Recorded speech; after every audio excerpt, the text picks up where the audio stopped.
नमस्कार दोस्तों अगर आपने भी अपने घर के अंदर तुलसी जी का पौधा लगा रखा है और उस पौधे के अंदर आपको लीफ कर्ल या काले रंग के जो भुनगा होता है उसकी शिकायत देखने के लिए मिल रही है, तो आज इस वीडियो के माध्यम से बात करने वाले हैं बिल्कुल बायो तरीके से आप जो इस कीट से कैसे नियंत्रण कर सकते हैं और केमिकल तरीके से कैसे आप नियंत्रण कर सकते हैं। लेकिन दोस्तों उससे पहले मैं आपको बता दूं, तुलसी जी का जो पौधा हम घर में पूजन के लिए लगाते हैं और इसको ही देवी देवताओं का रूप माना जाता है। इसके अंदर हमारे देवी देवता निवास करते हैं।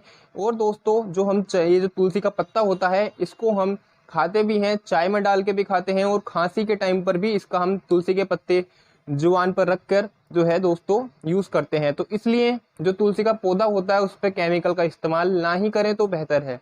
लेकिन दोस्तों आज मैं आपको बायो तरीके आपको इस वीडियो में बताऊंगा जिससे जो काला भुनका है या आपके तुलसी के पौधे में किसी प्रकार की बीमारी है उससे बिल्कुल निजात मिलेगा और जो तुलसी है आपकी वो आपकी बिल्कुल हरी भरी रहने वाली है।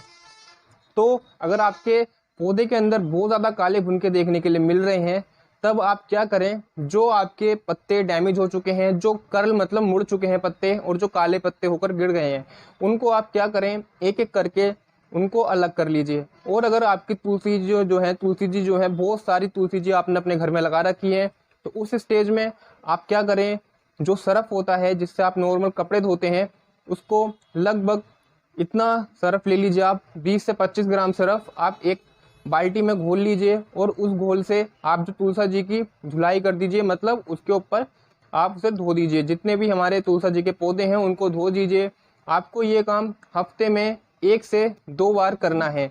दोस्तों 2 बार से ज़्यादा इस काम को ना करें क्योंकि हमारा जो सरफ होता है उसका जो पीएच मान होता है बहुत अधिक होता है। इसके कारण जो है मिट्टी का जो पीएच हो जाता है बहुत हाई हो जाता है, जिससे हमारी तुलसी की जो पौधा है वो दोस्तों उसमें कुछ ना कुछ आपको साइड इफेक्ट देखने के लिए मिल सकते हैं।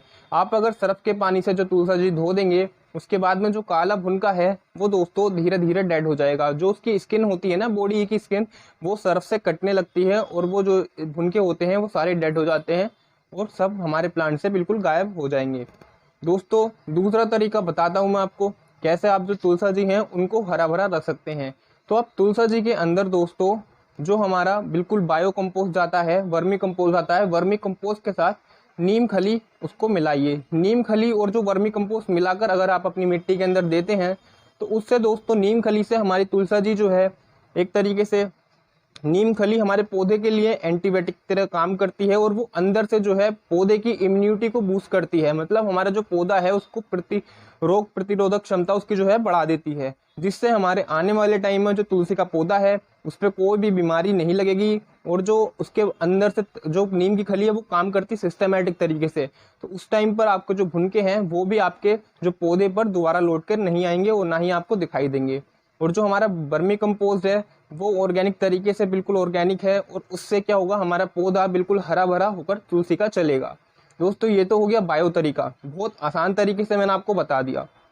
अब बात कर लेते हैं कैसे केमिकल के द्वारा, अगर बहुत सारे पौधे हैं आप या मेडिसिन के लिए जैसे बहुत सारी खेती करते हैं कुछ लोग, तुलसा जी की दवाइयों के लिए बहुत सारा इस्तेमाल होती है तुलसा जी, तो उस टाइम पर आपको क्या केमिकल का इस्तेमाल करना है।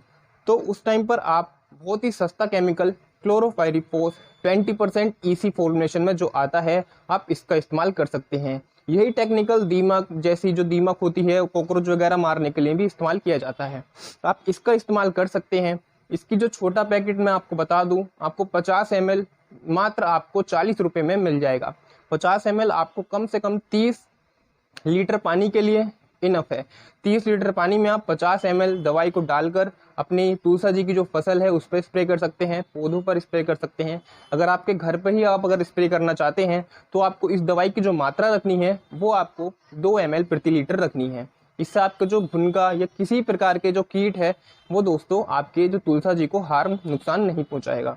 इस दवाई का आप इस्तेमाल कर सकते हैं, किसी भी केमिकल पेस्टिसाइड शॉप पे ये दवाई बड़ी आसानी से मिल जाएगी। टेक्निकल याद रखें, क्लोरोपाइरीफॉस 20% ईसी फॉर्मुलेशन में लिक्विड फॉर्म में आपको ये मिल जाएगा।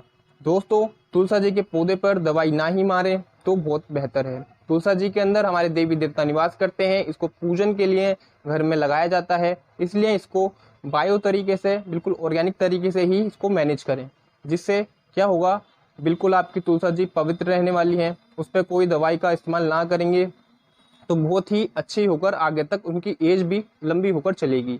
और दोस्तों, अगर आप हमारे चैनल पर नए हैं तो चैनल को सब्सक्राइब कर लीजिए। वीडियो अगर पसंद आई हो वीडियो लाइक कर दीजिए। मिलते हैं इसी टॉपिक अगले किसी नए टॉपिक पर नेक्स्ट वीडियो में। तब तक के लिए जय श्री राम दोस्तों।